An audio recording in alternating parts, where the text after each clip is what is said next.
ধরে নেওয়া হয় এক যুগে কিডনি রোগীর সংখ্যা দ্বিগুণ হয়েছে। আমরা একসময় বলতাম যে 2 কোটি মানুষ কিডনি রোগে আক্রান্ত, কিন্তু সেটি এখন 4 কোটি ছাড়িয়েছে। প্রতি বছর কিডনি যে বিকল হচ্ছে এমন রোগীর সংখ্যাও 50,000-এর কম নয়। এই বাস্তবতায় আমাদের আজকের আলোচনার বিষয় কিডনি রোগের চিকিৎসায় বৈষম্য। এই অনুষ্ঠানটি সহযোগিতা করছে এসকে ফার্মাসিউটিক্যালস লিমিটেড। আমাদের আজকের অতিথি অধ্যাপক ডাক্তার আসিয়া খানম, সাবেক চেয়ারম্যান নেফ্রোলজি বিভাগ, বঙ্গবন্ধু শেখ মুজিব মেডিকেল বিশ্ববিদ্যালয়। আপনাকে অভিনন্দন আমাদের সঙ্গে যুক্ত হওয়ার জন্য। আপনাকে অভিনন্দন। আমাদের আলোচনার একটি নতুন নাম দিয়েছি, এই বৈষম্য শব্দটি যুক্ত করে আমরা আসলে কখনো কিডনি রোগের আলোচনা করিনি, এবং বৈষম্য শব্দটি আসলে এই গণ অভ্যুত্থানের পর থেকে আমরা অনেক বেশি শুনছি। কিডনি রোগের চিকিৎসার ক্ষেত্রে আসলে বৈষম্যটা আসলে কিভাবে, মানে এটার প্রেক্ষাপটটা যদি আপনি একটু বলেন।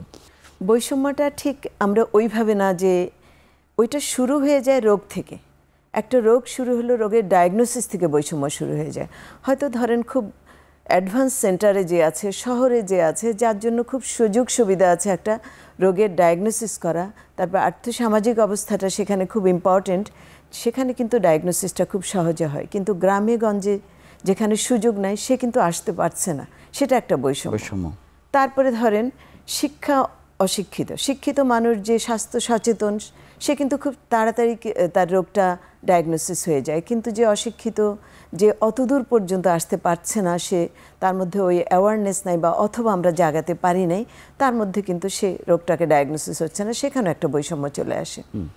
তারপরে ধরেন পারিবারিক লেভেলে আমাদের দেশে মেয়েদের রোগটা যখন হয়, সাধারণত বেশিরভাগ ক্ষেত্রেই আমাদের মায়েরা বা অনেকে গ্রামে গঞ্জে নিজেরা চেপে রাখে, সহজে নিজেদের কথাটা বলতে চায় না, ফ্যামিলি সন্তানের কথা চিন্তা করে সেই জায়গাটাও কিন্তু তারা বলে না। অনেক সময় তাদের রোগটা গুরুত্ব সহকারে দেখা হয় না। সেখানে দেখা যায় যে রোগটা যখন অনেক বেশি অ্যাডভান্স হয়ে যায় তখন সেটা ডায়াগনোসিস হয় বা চিকিৎসার কিছু কিছু ক্ষেত্রে দেখা যায় সেই চিকিৎসার সুযোগটাও পরিবার থেকে পায় না, সেই গুরুত্বটা সেখানে পাচ্ছে না। তো সেভাবে কিন্তু একটা বৈষম্যের শিকার হচ্ছে। আবার যখন কিডনি রোগটা একটা ব্যয়বহুল চিকিৎসা, যখন চিকিৎসা শুরুতে আমরা দেখি আমাদের ব্যক্তিগত এক্সপিরিয়েন্সে যে শুরুতে কিন্তু রোগীকে 2-4 বার নিয়ে আসা হয়, যখন দেখা হয় এটা একটা দীর্ঘমেয়াদী রোগ, খরচ বেশি, তার ডায়ালিসিস লাগবে বা ট্রান্সপ্ল্যান্ট লাগবে, তখন পরিবার থেকে আস্তে আস্তে আস্তে আস্তে জিনিসটা কিন্তু সবাই একটু অনীহা, রোগীটা একটু নেগলেক্টেড, এইভাবে কিন্তু আমার মনে হয় যে নারীরা অনেক ক্ষেত্রে বৈষম্যের শিকার হয়ে যায়, বেশিরভাগ ক্ষেত্রে। কিন্তু আমরা তারও আগে যদি আসতে চাই যে কিডনি রোগীর সংখ্যার অনুপাতে মানে নারীদের সংখ্যা আসলে কেমন? নারী পুরুষ সাধারণত খুব বেশি ডিফারেন্স নেই।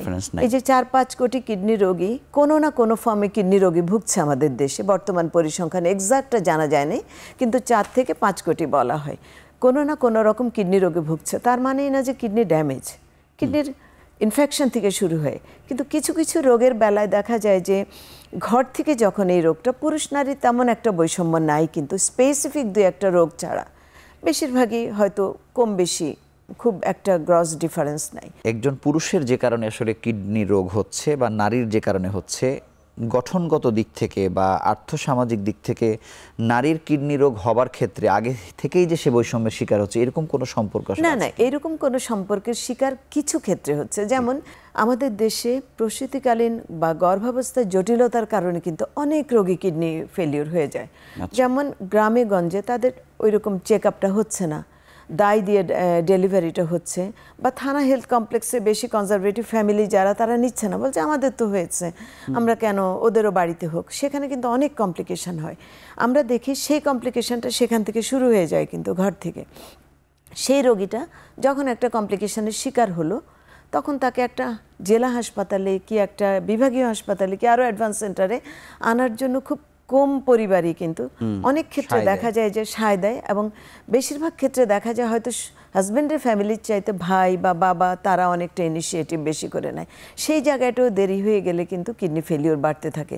যেই রোগটা আমার তাৎক্ষণিক কিডনি ফেলিওর ছিল সেটা তখন দীর্ঘমেয়াদী হয়ে যায়। এটা একটা রোগ। আরেকটা আছে মেয়েদের লুপাস নেফ্রাইটিস, যে এসএলই যেই রোগটা, সেই রোগটা কিন্তু মেয়েদের হয় 9:1। একজন মেয়ে 9 জন মেয়ের যে হবে, একজন পুরুষের হবে, অনেক বেশি।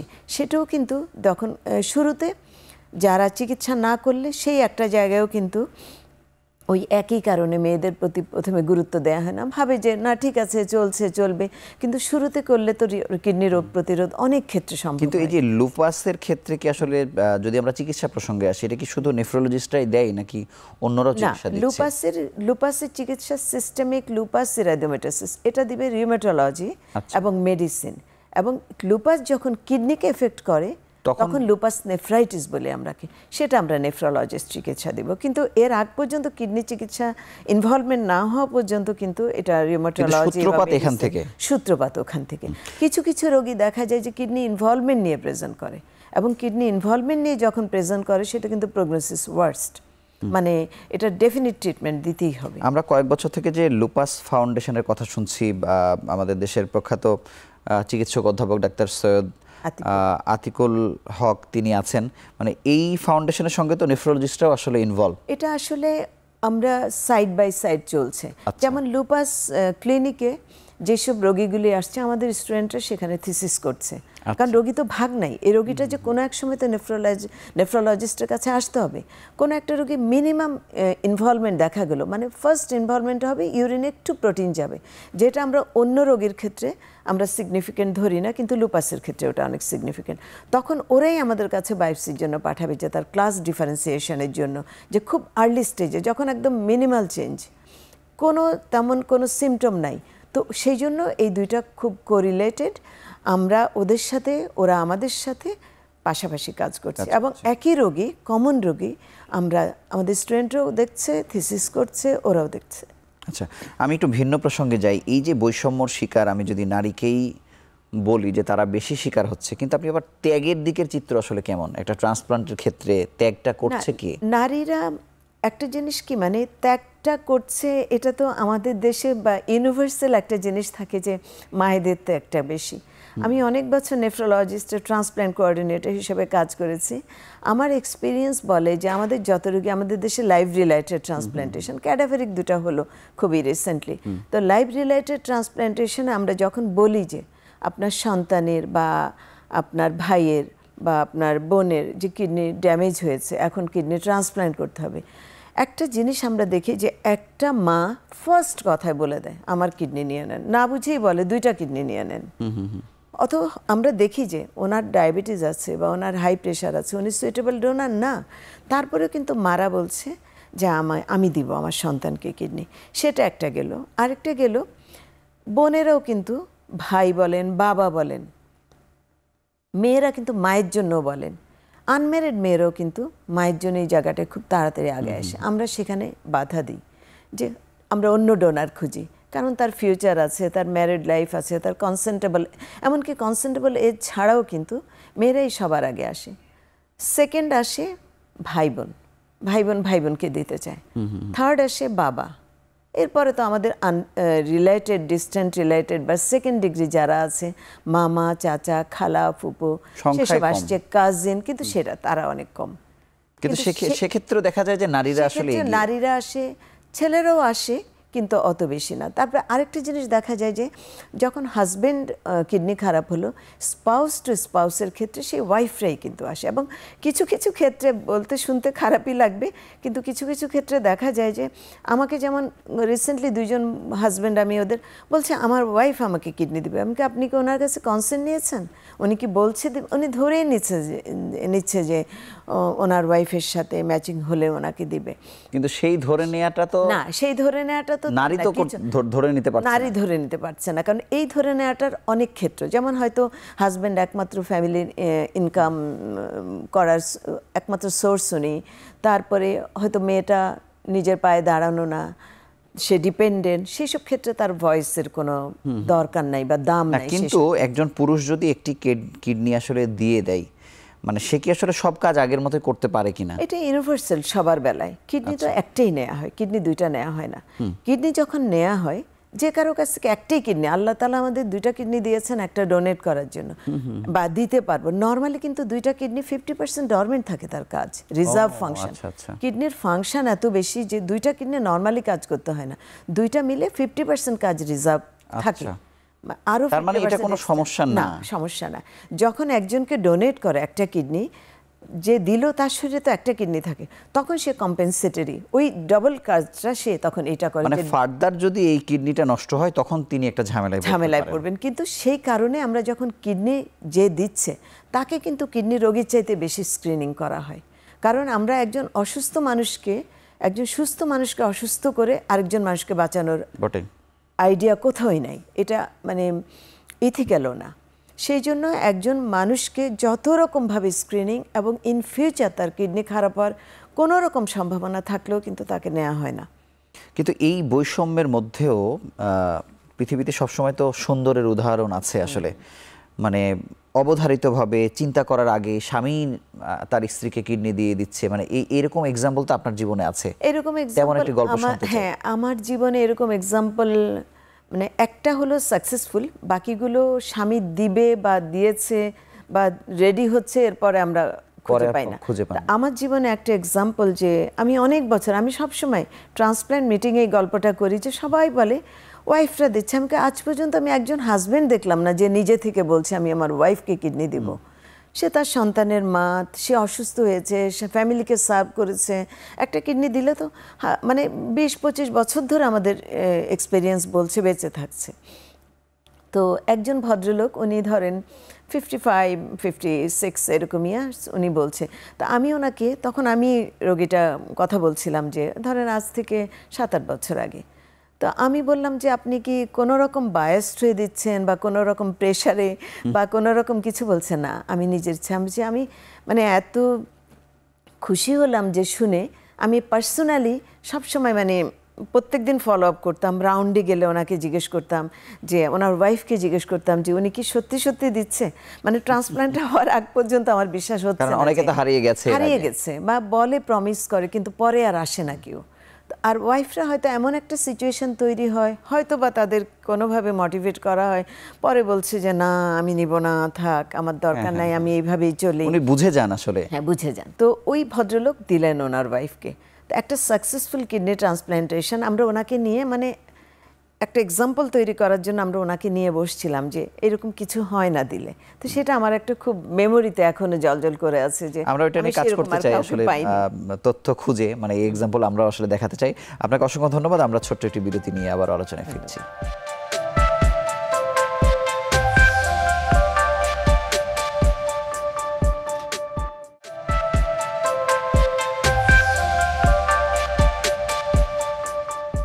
ম্যাডাম, আপনার কাছে জানতে চাই যে বৈষম্যের তো আসলে অনেক ধরন, আপনি শুরুতেই বলছিলেন, কিন্তু আমরা বাংলাদেশে দেখি যে কোনো চিকিৎসার ক্ষেত্রে সব কিছু ঢাকামুখী। ওই একটি সেবা নিতে এসেই তার আনুষঙ্গিক খরচ চিকিৎসা খরচের থেকে অনেক বেশি হয়ে যায়। আপনাকে যদি আমি জিজ্ঞেস করি যে সব জেলায় ডায়ালাসিস হচ্ছে কিনা, আপনি দেখবেন যে অর্ধেক জেলাতে আসলে ছড়িয়ে যায়নি। এটিকে আপনি বৈষম্য মনে করেন কিনা, বা এটি সমস্যা সমাধান হতে পারে কিভাবে? এটা অবশ্যই বৈষম্য, কারণ আমাদের দেশে বেশিরভাগ জিনিসই ঢাকা কেন্দ্রিক। আপনি শুধু হসপিটাল, শুধু ট্রিটমেন্টের জন্য সেই পঞ্চগড় থেকেও মানুষ কিন্তু ঢাকা আসছে একজন স্পেশালিস্টকে দেখাতে। সেটা শুধু স্পেশালিস্টকে দেখানো না, তার থাকা খাওয়া আসা, সাথে 2-1 লোক আসা, সেটা কিন্তু একটা সিম্পল জিনিসের জন্য তাকে আসতে হচ্ছে। সবার তো ডায়ালিসিস লাগছে না। যেমন ঢাকায় শুরুতে প্রথম কয়েক বছর শুধু ঢাকাতেই 2-3টা সেন্টার ছিল। রোগীরা ঢাকায় এসে বাসা ভাড়া করে সেটা কতদিন, 4 মাস 6 মাসের পরে বেশিরভাগই ঝরে যেত। এটা একটা বিরাট বৈষম্য। তারপরে আমাদের বিভিন্ন ডিভিশনাল শহরগুলোতে ডায়ালিসিস সেন্টার শুরু হলো, মেডিকেল কলেজগুলোতে শুরু হতে ডায়ালিসিস সেন্টার, কিন্তু এখনও তো সবগুলো ডিস্ট্রিক্টে নাই। সেটা তো অবশ্যই একটা বৈষম্য, কারণ রোগীরা তার কাছাকাছি কোনো একটা জায়গায় পাচ্ছে না, অথচ শহরকেন্দ্রিক জায়গাগুলোতে প্রত্যেকটা মোড়ে মোড়েও হয়তো হসপিটালে ডায়ালিসিস আছে। এটা একটা বিরাট বৈষম্য। কিন্তু এই বৈষম্য তো মানে সরকারি লেভেল ছাড়া এই বৈষম্যটা দূর করা যাবে না। এটা যদি একটা ইউনিফর্ম থাকে যে প্রতিটা ডিস্ট্রিক্ট হাসপাতালে আমার ডায়ালিসিস সেন্টার থাকতে হবে, ট্রান্সপ্ল্যান্ট না থাকলেও এটা সুপার স্পেশালিস্ট একটা অপারেশন, সেটা হয়তো বিভাগীয় শহরে থাকলো বা ডিস্ট্রিক্ট হসপিটালগুলোতে একটা ব্যবস্থা থাকলো। কিন্তু ডায়ালিসিস সেবাটা এখন এত বেশি রোগী, এত বেশি, আমার মনে হয় এটা উপজেলা লেভেলেও এটা থাকা উচিত। কারণ অ্যাটলিস্ট মানে এত বেশি বৈষম্য, ধরেন 90% আর 10% হয়তো বাকি অর্ধেক ডিস্ট্রিক্টের মধ্যে এত বেশি বৈষম্য। এই বৈষম্যটা একই সঙ্গে বাংলাদেশের যে কমিউনিটি হেলথ ক্লিনিক বা উপজেলা স্বাস্থ্য কমপ্লেক্স মানে আমরা যে প্রাথমিক পরীক্ষা নিরীক্ষা করি বা প্রাইমারি হেলথ কেয়ারে কিডনি রোগীদেরকে যেভাবে বের করে ফেলা সম্ভব থেকে, সেক্ষেত্রে আসলে কোন ধরনের প্রস্তুতি আসলে দরকার পরীক্ষা নিরীক্ষার ক্ষেত্রে বা প্রাথমিক স্বাস্থ্যসেবার ক্ষেত্রে? প্রাথমিক স্বাস্থ্যসেবায় এটা কিন্তু একদম ইউনিয়ন লেভেলে হতে পারে। এটা খুব সিম্পল, একটা ইউরিন টেস্ট এবং একটা ব্লাড টেস্ট, এইটুকু করলে কিন্তু একটা পুরা স্ক্রিনিং হয়ে যায়। আমরা জানি না যে রোগীগুলি আমাদের কাছে অনেক অ্যাডভান্স হয়ে আসে, যেখান থেকে রিভার্স করা যায় না, যে রোগটাকে ফিরানো যায় না, সেইটুকু শুধু হয়তো আমি 10,000 একটা গ্রামের 10,000 লোকের একটা ইউরিন টেস্ট, একটা সিম্পল স্ট্রিপ, 20 টাকা 50 টাকা খরচ, একটা ব্লাড টেস্ট, এটা করলেই কিন্তু আমার একটা ইনিশিয়াল স্ক্রিনিংটা হয়ে যায়। ওখানে হয়ে গেলে যে প্রোটিন যাচ্ছে ইউরিনে, এটা কিন্তু একটা ইম্পর্টেন্ট মার্কার যে কিডনি এফেক্ট হচ্ছে, এটা কিন্তু, এবং এটা কিন্তু রিভার্সিবল আর্লি স্টেজে, এমনকি ডায়াবেটিসের ক্ষেত্রে রিভার্সিবল। কিন্তু এটাকে আসলে মানে কারিকুলামের মধ্যে বা গভর্নমেন্টের প্রজেক্টের ভিতরে ঢুকিয়ে দিতে পারলে, পলিসির মধ্যে ঢুকাতে হবে যে আমাদের যে প্রাইমারি হেলথ কেয়ার সেন্টারগুলো, এটা ম্যান্ডেটরি। আপনি প্রতিটা জায়গায়, প্রতিটা গ্রামে, প্রতিটা উপজেলা, প্রত্যেকে একবার অ্যাটলিস্ট হেলথ কেয়ারের মধ্যে বছরে আনুক। মানে আপনি 200 টাকা দিয়ে আপনি 10 লক্ষ টাকার লোড কমিয়ে ফেলতে পারবেন এবং মানুষটাকে শারীরিকভাবে কর্মক্ষম এবং রাখা যাবে। সেটা কর্মক্ষমতা তো আছেই, হয়তো 5 বছর পরে তার এখন প্রোটিন যাচ্ছে, যেটা আমি 100 টাকা দিয়ে জানতে পারছি, সেটা যদি সে, তার তো কোনো সিমটম হচ্ছে না, সে তো জানছে না, তো সাইলেন্ট ডিজিজ, তো সে যদি 5 বছর পরে আসে, সেটা তার তখন 10 লক্ষ টাকা দিয়েও তো সেই জায়গাটা রিভার্স করা যাবে না।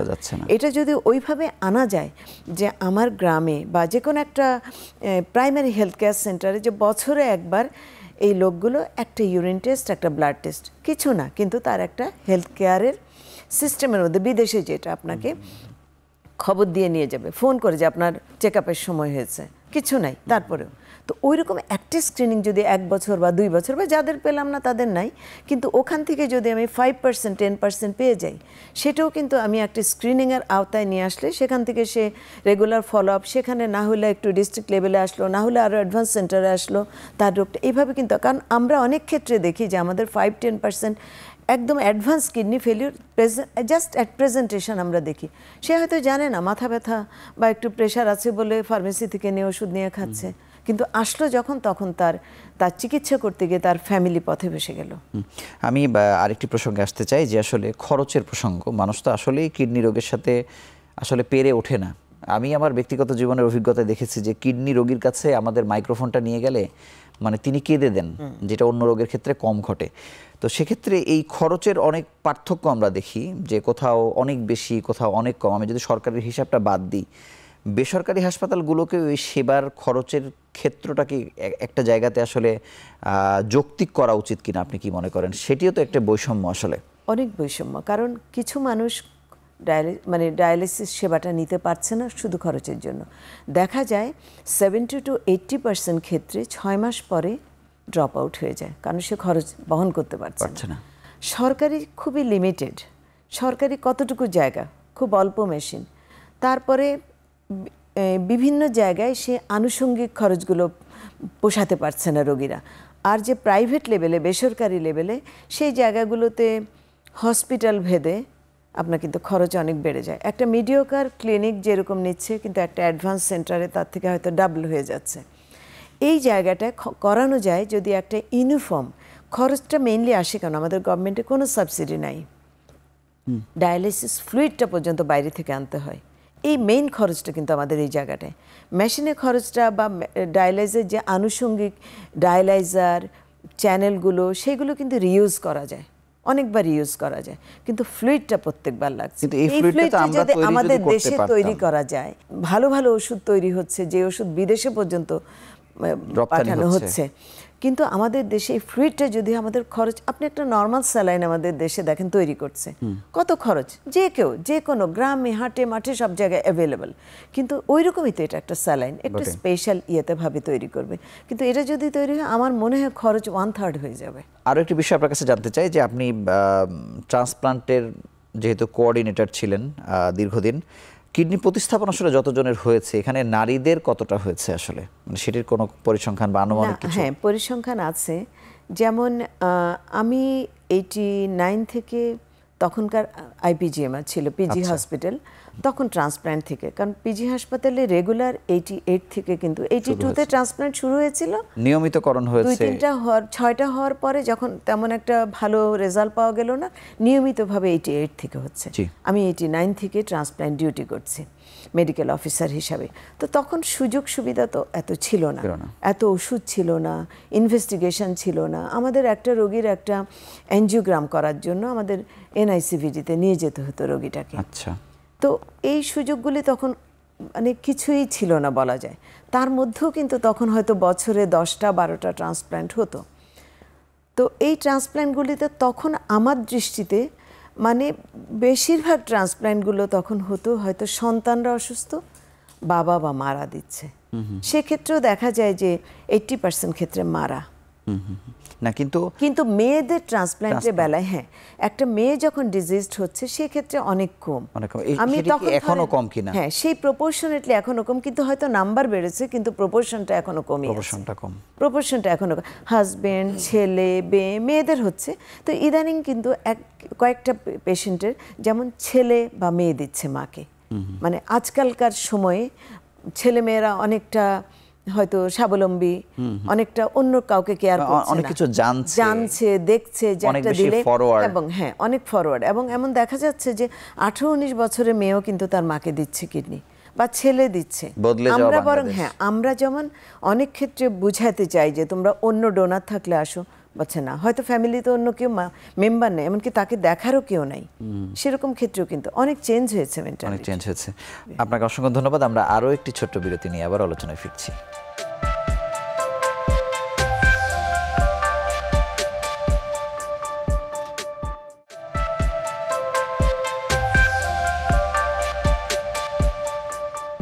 বৈষম্যের আরও একটি জায়গা এমন আছে কিনা আমি জানি না, যে চিকিৎসা যারা দিচ্ছেন, এই যে নারী পুরুষ চিকিৎসকের যে রেশিও, ইউরোলজিস্ট বা নেফ্রোলজিস্ট, এই জায়গা থেকে কোনো কিছু আছে নাকি এটা আসলে কাটিয়ে উঠেছেন আপনারা? এখন অনেকটা কাটিয়ে উঠেছি। যেমন আমি যখন নেফ্রোলজিতে আসলাম 1991-এ, তখন আমি একাই ছিলাম। আচ্ছা, যত পোস্ট গ্রাজুয়েশন সব সাবজেক্ট মিলিয়ে আমি একা মেয়ে ছিলাম, সবাই ছেলে ছিল। আমি পাশ করার পরে 10 বছর কোনো নারী আসে নাই নেফ্রোলজি। 10 বছর। আমিও কিন্তু নেফ্রোলজিতে আসার জন্য পিজি হসপিটালে আসি নাই। আমার হয়তো গাইনিতে ক্যারিয়ার করার ইচ্ছে, কিন্তু আমাকে তখন পোস্ট খালি ছিল না দেখে আমাকে 6 মাসের জন্য নেফ্রোলজিতে দেয়া হলো। আচ্ছা, তখন আমার মেন্টর ছিলেন প্রফেসর হারুনা রশিদ, আমাদের father of nephrology professor Motiur Rahman sir. আমার সৌভাগ্য যে আমি ওনাদের সাথে অনেক দীর্ঘ সময় কাজ করেছি। তা আমাকে সবসময় মতিউর রহমান স্যার বলতেন যে তুমি কেন একটা পেডিয়াট্রিক্স এবং গাইনি, ওখান তো মেয়েরা যাচ্ছে, তুমি একটা চ্যালেঞ্জিং সাবজেক্টে আসো। আমাকে উনি এক্সাম্পল দেখাতো যে সিঙ্গাপুরের একজন ফিমেল নেফ্রোলজিস্ট আছে ভাতসালা, আমার খুব ভাল লাগে দেখলে, আমরা গেলে ইয়ে করলে তুমি একটু চেঞ্জ করো না একটু। আমি যখন 6 মাস কাজ করতে করতে না, আমার মনে হলো যে আসলেও তো একটু কাজ বেশি, একটু টাফ সাবজেক্ট, একটু তখন তো মানে আমাকে আলাদা মেয়ে বলে তো কেউ ট্রিট করবে না, আমাকে কাজটা ওইভাবেই করতে। আপনার আগে কি কেউ নেফ্রোলজিস্ট ছিল কিনা বাংলাদেশে? না, আমার আগে প্রফেসর দীপ্তি চৌধুরী, উনি নেফ্রোলজিস্ট ছিলেন, প্রথম নেফ্রোলজিস্ট উনি। আমি এমডিতে ফার্স্ট আসলাম। আচ্ছা, এমডি নেফ্রোলজিস্ট ফার্স্ট।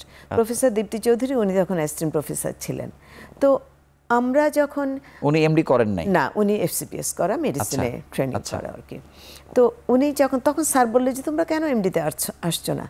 তা আমি 6 মাস কাজ করার পরে আমার মনে হলো যে চ্যালেঞ্জিং সাবজেক্ট, আসলে চেঞ্জ করি তো। তারপরে আমি অনেক ইনফিশিয়েন্ট বিভিন্ন জায়গা থেকে পারবো কিনা এটা নিয়েও কিন্তু একটা ছিল। তখন তো এত সাপোর্ট ছিল না। আমরা এখন যেরকম স্টুডেন্টরা এত সাপোর্ট পায়, এত আমরা একটা বই পর্যন্ত। তবে বলা যায় যে নারীদের আসার সাহস দেবার ক্ষেত্রে আপনার একটা ভূমিকা অবশ্যই আছে। একটা তো আসলাম, আমাকে দেখে তো আসছে বাকিরা। তো আমার পরে 10 বছর পরে কেউ আসে না, কিন্তু এখন আসছে মেয়েরা, অনেক মেয়ে আসছে। যেমন আমাদের ফিমেল নেফ্রোলজিস্ট 40-এর বেশি মানে স্টুডেন্ট আছে, হয়তো প্রত্যেক বছরই 5-7 জন করে যোগ হচ্ছে। তো এখন তো মেয়েদের মধ্যে ওই ইন্টারেস্টটা আসছে যে না, আমি একটা চ্যালেঞ্জিং সাবজেক্টে আসি, এইভাবে। অন্য প্রসঙ্গে একটু আসবো, যে নারীদের আসলে কিডনি বিকলের ক্ষেত্রে পুরুষ নারীর অনেকগুলো কারণ, ওষুধের একটা বড় রোল আছে। নারীদের ক্ষেত্রে বিশেষ কোনো কারণ কি আলাদাভাবে আছে কিনা কিডনি বিকল হওয়ার ক্ষেত্রে? যেমন আমাদের ওয়ার্ল্ড ওয়াইড কিডনি রোগের 1 নম্বর কারণ হলো ডায়াবেটিস, তারপরে হাই প্রেশার, গ্লোমেরুলাইটিস, অন্যান্য বংশগত কিডনি রোগ, তারপরে পাথরজনিত জটিলতা, ওষুধের পার্শ্ব প্রতিক্রিয়া, এগুলো মোটামুটি নারী পুরুষের তেমন কোনো ভেদাভেদ নাই। কিন্তু কম ট্রিটেড সে কম কারণে হয়তো ট্রিটেড সে কারণে হয়তো নারীদের প্রোগ্রেশনটা বেশি হচ্ছে, অথবা নারীরা প্রপারলি ট্রিটমেন্ট পাচ্ছে না, অথবা আসতে পারছে না, অথবা জানছে না। সেই ক্ষেত্রে নারীদের হয়তো পরে গিয়ে ফেলিউরটা বা বেশি হচ্ছে। এছাড়া নারীরা যে জায়গাটায় আসছে বেশি, সেই জায়গাটা হলো নারীদের প্রসবকালীন জটিলতা, বিভিন্ন ড্রাগ অ্যাবিউজ, বেশি সন্তান জন্ম দেয়া, গ্রামে গঞ্জে যেই জায়গাটায় হয়তোবা অল্প বয়সে মা হওয়া, যেটা হয়তো উচিত না, তার শরীর কুলাচ্ছে না, ঘন ঘন প্রসব, ঘন ঘন প্রসব, মিসক্যারেজ হওয়া, এই জিনিসগুলো কারণে কিন্তু মেয়েদের এগুলোর সঙ্গে কিডনি বিকলের সম্পর্কটা কোথায়? অবশ্যই সম্পর্ক আছে। যেমন এই ঘন ঘন সন্তান জন্ম দিলে একটা মেয়ের রক্তক্ষরণ হচ্ছে, প্রসবকালীন জটিলতা হচ্ছে, অ্যাবর্শন হলে ইনফেকশন হচ্ছে। এই ইনফেকশনগুলো তো কিডনিতে যাচ্ছে, রক্তে ছড়ায় যাচ্ছে, তার ইনফেকশনের জন্য তাৎক্ষণিকভাবে কিডনি ফেলিউর হয়ে যাচ্ছে। তারপর সেটা কমানোর জন্য কিছু ওষুধ দেওয়া হচ্ছে, সেটা প্রপারলি দেওয়া হচ্ছে না, সেখানে একটা ওষুধের পার্শ্ব প্রতিক্রিয়া জমা হচ্ছে। তারপরে গাছরা জাতীয় বিভিন্ন ওষুধ, এগুলো কিডনি খারাপ করছে, এগুলো তো কিডনি খারাপের একটা কারণ। তো এই কারণটা কিন্তু এই ফিমেল গ্রুপের মধ্যে হচ্ছে, এটা তো মেল গ্রুপের মধ্যে যাচ্ছে না। আর এর পরেও কিন্তু এই যে জটিলতাগুলো হচ্ছে, তাৎক্ষণিকভাবে চিকিৎসা না করার কারণে কিন্তু নাম্বার বেড়ে যাচ্ছে। এটাই সবচেয়ে বড় কারণ, যে কারণে আমরা আমাদের কোনো কিডনি রোগীদেরকে বলি যে আপনি যদি, যেমন যারা আনম্যারিড বা ম্যারিড বা যারা বাচ্চা নিতে চায়, তাদেরকে কিন্তু আমরা বলি যে এনি মোমেন্ট আপনি, ওরা কিন্তু যারা কনশাস, আমরা সেই কনশাসনেসটা ডেভেলপ করি যে যখন আপনি বাচ্চা নিতে চান আপনি আগে আমাদের জানাবেন, বা আমরা বলবো যে হ্যাঁ এখন আপনার ঠিক আছেন আপনি, কিন্তু আপনি যেই মুহূর্তে কনসিভ করলেন আপনি গাইনোকোলজিস্ট সাইমালটেনিয়াসলি একজন নেফ্রোলজিস্টের সুপারভিশনে থাকবেন। এরকম আমাদের অনেক রোগী। কিন্তু আপনি যেহেতু এই প্রসঙ্গে এসেই পড়েছেন যে কিডনি বিকলের মানে কোন পর্যায়ে থাকলে আসলে সন্তান নেয়া না নেয়ার ক্ষেত্রে পরামর্শ দরকার বা অসুবিধা হতে পারে? হ্যাঁ, এটা একটা খুব ইম্পর্টেন্ট কোশ্চেন। যেমন এটা রোগ ভেদে, যেমন একটা গ্লোমেরুলাইটিস যদি একটা রোগের থাকে, বা একটা পেশেন্টের যদি ডায়াবেটিস থাকে, হাই প্রেশার থাকে, কন্ট্রোল করে সে নিতে পারবে, তবে রেগুলার তাকে চেক আপ, যেটাকে আমরা অ্যান্টিনেটাল চেক আপ বলি, করতে পারবে। গ্লোমেরুলাইটিস যদি কোনো পেশেন্ট থাকে, যে কিডনির প্রদাহ সেটা যদি কারোর থাকে, আমরা যদি তাকে জানি যে সে তার ফ্যামিলি কমপ্লিট, আমরা তাকে ইনহিবিট করি, কারণ তার রোগটাকে বাড়িয়ে দিবে। এবং সেটা যে সন্তান আসবে তাকেও, তার উপরে কিন্তু এফেক্ট আছে। সেই জন্য যাদের খুব ভ্যালুয়েবল প্রেগনেন্সি, যে তার কোনো প্রেগনেন্সি নাই, তাকে আমরা খুব ক্লোজ মনিটরিংয়ে রাখি। সেখানে অনেকগুলো ওষুধ নিষেধ থাকবে, সে কারণে সে তো ইচ্ছা মতন তখন পারবে না। আবার কারো দেখা যায় যে যদি বেশি অ্যাডভান্স তার কিডনি গ্লোমেরুলাইটিসের সাথে কিডনি ফেলিউর থাকে, সেক্ষেত্রে কিন্তু আমরা তাকে বলি যে যেহেতু বেশি অ্যাডভান্স, যেহেতু আপনার জীবনের ঝুঁকি আছে, রোগের ঝুঁকি আছে, প্লাস বাচ্চাটার ঝুঁকি আছে, সেক্ষেত্রে ডিসিশন পেশেন্ট নেবে, সেটা আমরা তার উপরে ছেড়ে দিই। আরেকটা যেমন লুপাসের ক্ষেত্রে, লুপাস এসএলই রোগটা যখন কিডনিকে এফেক্ট করে, সেখানেও কিন্তু নিষেধ নাই বাচ্চা নেওয়ার ক্ষেত্রে, কিন্তু রোগটা তখন প্রশমিত অবস্থায় থাকতে হবে, অ্যাক্টিভ অবস্থায় থাকা যাবে না, তখন নিতে পারবে না। কারণ ওষুধগুলো যে খাবে সেখানে তার এফেক্টটা আছে, যেমন এই লুপাস রোগটার বাচ্চার উপরে এফেক্ট আছে, প্রেগনেন্সি মায়ের উপর এফেক্ট আছে। যেমন সেখানে বাচ্চা প্রিম্যাচিউর হবে, অ্যাবর্শন হবে, পেটের মধ্যে মারা যেতে পারে, এক্লামশিয়া হবে, আর মায়ের রোগটা বেড়ে যাবে, মায়ের এক্লামশিয়া হবে, হাই প্রেশার হবে, তার মায়ের জীবনের ঝুঁকি, বাচ্চার জীবনের ঝুঁকি। সেই ক্ষেত্রে দেখা যায় যে আমরা তাদেরকে বলি যে আমরাই বলবো যে কোন সময়টা আপনার জন্য সেফ বাচ্চা নেওয়ার জন্য, এবং খুবই ক্লোজ মনিটরিং। এরকমও দেখা যায়, আমরা কোনো সময় দেখা যায় 5-6 মাস পর থেকে ফুল টাইম আমরা হসপিটালে রেখে দিই যাদের এই ভ্যালুয়েবল প্রেগনেন্সিগুলো, খুব ক্লোজলি আমরা যখন বাচ্চাটা ম্যাচিউর হয়। এছাড়া তখন বাচ্চাটা ম্যাচিউর হয় তখন হসপিটাল ডেলিভারি হবে, সিলেক্টিভ, মানে আগে থেকেই কোনো ওয়েট করব না যে পেশেন্ট লেবার পেইন উঠুক বা কিছু। এছাড়া আরেকটা আছে, যেমন ট্রান্সপ্ল্যান্টের ক্ষেত্রে একটা পেশেন্ট ইয়াং ফিমেল, তার ট্রান্সপ্ল্যান্ট হলো, তার তো বিয়ে করা, বাচ্চা নেওয়ার 100% অধিকার আছে। সেখানে আমরা বলি যে যদি ট্রান্সপ্ল্যান্টের 2 বছর পরে যদি কিডনি ফাংশন নর্মাল অথবা নর্মালের কাছাকাছি থাকে, প্রেশারটা খুব অল্প ওষুধে কন্ট্রোল থাকে, তার যে ইমিউনোসাপ্রেসিভ ড্রাগ যেটাকে আমরা বলি যে কিডনিটাকে ঠিক রাখার জন্য যে স্পেশাল ওষুধগুলো আমরা ট্রান্সপ্ল্যান্টে পরে দিই, সেটার ডোজটাও মিনিমাম আসে, তখন একটা পেশেন্ট বাচ্চা। এরকম আমাদের অনেক পেশেন্ট আছে যে ট্রান্সপ্ল্যান্টে পরে তার বাচ্চা হয়েছে। আরেকটি বিষয় জানতে চাই যে এই যে যারা কিডনি দিয়েছে, যেসব তরুণী, আপনি বলছেন যে অনেকের ভেতরে প্রবণতা দেখা যায়, কিডনি দিয়ে দেওয়ার পরে একটি কিডনি নিয়ে কি আসলে কনসিভ করা যায় কিনা? হ্যাঁ, একটি কিডনি নিয়ে যদি যে নিচ্ছে সেও কনসিভ করতে, অনেকে তো জন্মগতভাবে একটা কিডনি নিয়ে জন্মায়। আমাদের কাছে ইনসিডেন্টাল ফাইন্ডিং ধরেন 8 to 10% ক্ষেত্রে দেখা যায় যে জন্মগত ত্রুটি নিয়ে কিডনি রোগীরা আসে, কিন্তু তারা জানে না যে তাদের। অনেক সময় দেখা যায় আপনি গল ব্লাডারের একটা অপারেশনের আগে একটা আলট্রাসোনোগ্রাম চেক, ফলো আপ একটা আলট্রাসোনোগ্রাম, বা অন্য যে কোনো কারণে একটা পেটা হঠাৎ বলছে কিডনিটা তো পাওয়া যাচ্ছে না, ওরা অস্থির হয়ে আমাদের কাছে আসে, আমরা দেখি যে কিডনি তার নাই। অনেক ক্ষেত্রে কি জন্মগতভাবে একটা কিডনি নেই, হয়তো সে জানলো 40 বছর পরে, সে হয়তো তার ফ্যামিলি কমপ্লিট বাচ্চা হয়ে গেল, তারপরে তার অথবা কিডনিটা তার ছোট, প্রপার ফাংশন করছে না, নর্মাল জায়গায় নাই, অথবা কিডনির যে নালীগুলো সেটাও ফিউজ, মানে বিভিন্ন রকমের জন্মগত ত্রুটি আছে। সেটা নিয়ে কোনো সন্তান জন্ম দেওয়া কোনো অসুবিধা নাই, কিন্তু সেই জায়গাটায় যে অ্যান্টিনাটাল চেক আপে একটা ইউরিন টেস্ট করলে এবং একটা আলট্রাসোনোগ্রাম করলে কিন্তু সমস্যাগুলো বের হয়ে যায়। বের হয়ে গেলে সেখান থেকে কি কমপ্লিকেশন হতে পারে, যেমন ইনফেকশন হতে পারে। যদি কখনো আমরা রোগীদের ওইসব জায়গায় বলে দিই যে আপনার কখনো পাথর হতে পারে, যে সিঙ্গেল কিডনি, আপনাকে কেয়ারফুল থাকতে হবে, আপনার একটা কিডনি, কোনো রকম ইনফেকশন হলে, কোনো রকম প্রেশার হলে, ডায়াবেটিস হলে আপনি নেগলেক্ট করবেন না, সবসময় একটা কিডনি নিয়ে চলতে পারে। তারপরে আবার জন্মগত ত্রুটিও তো থাকে কিডনিতে, যেমন পলিসিস্টিক কিডনি, বংশগত কিডনি রোগ যেটা আছে, সেখানে তো ফ্যামিলি বাচ্চা জন্ম দিচ্ছে, কিন্তু সেসব ক্ষেত্রে হয় কি, বাচ্চা জন্ম দেওয়ার আগে প্রসবকালীন জটিলতাটা একটু বেশি হতে পারে, যেমন eclampsia, pre eclampsia, high pressure, এগুলো হতে পারে, তো ওগুলো কন্ট্রোল করে তো হচ্ছে। আপনাকে অসংখ্য ধন্যবাদ। আমরা আরও একটি ছোট্ট বিরতি নিয়ে আবার আলোচনায় ফিরছি।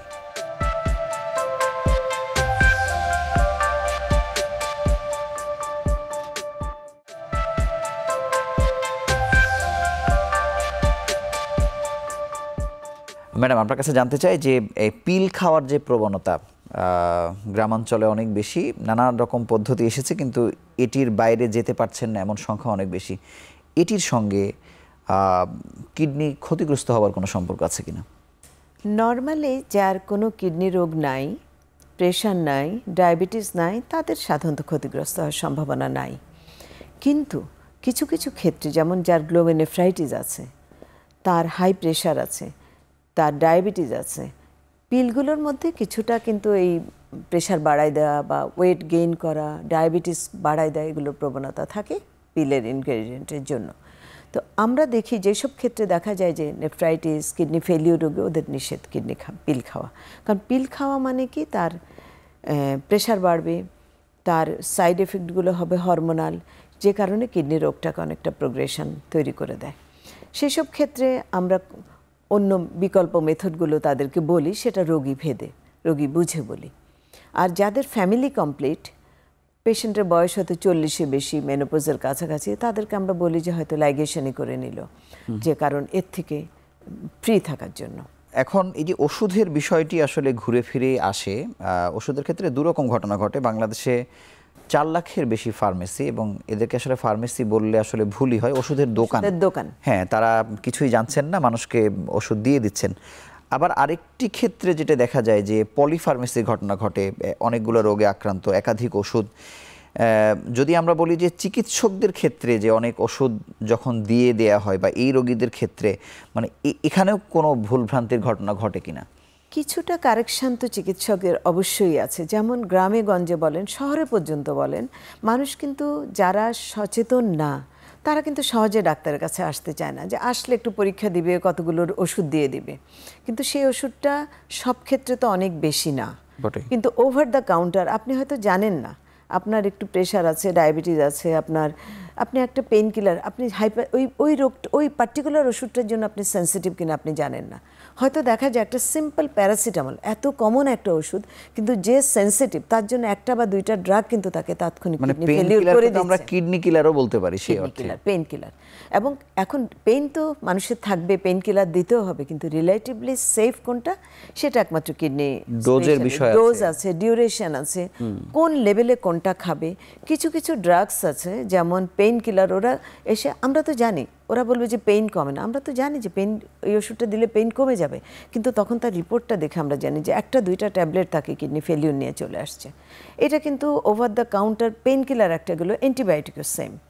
কথায় কথায় অ্যান্টিবায়োটিক খাও, ওরা দোকানে যাচ্ছে, দোকানদার দিয়ে দিচ্ছে একটা দুইটা, ফুল ডোজ না, ডিউরেশন না, কিচ্ছু না, তার জন্য কোনটা দরকার, সাইড এফেক্ট কিছুই জানা নাই। যেমন প্রত্যেকটা ওষুধের সাইড এফেক্ট আছে, সব ওষুধে সব অ্যান্টিবায়োটিক চলবে না, সব জায়গায় সব অ্যান্টিবায়োটিক দরকার নেই। কিডনি রোগের চিকিৎসক তৈরি হওয়ার যে জায়গাটি, মানে এই সংখ্যাটা আসলে কেমন মাত্রায় বাড়ছে? রোগী অনুপাতে কি আসলে অনেক কম কিনা? রোগী অনুপাতে এখন অনেক কম না, কিন্তু তাও অনেক কম আমাদের দেশের পার্সপেক্টিভে। কিন্তু তারপরেও সেই রোগী অনুপাতে আপনি শহর কেন্দ্রিক জায়গাটায় অনেক কম রোগী অনুপাতে, অনেক ডাক্তার, কিন্তু গ্রামে তো আপনার অনেক কম। ইউনিফর্ম ডিস্ট্রিবিউশনটা তো হচ্ছে না।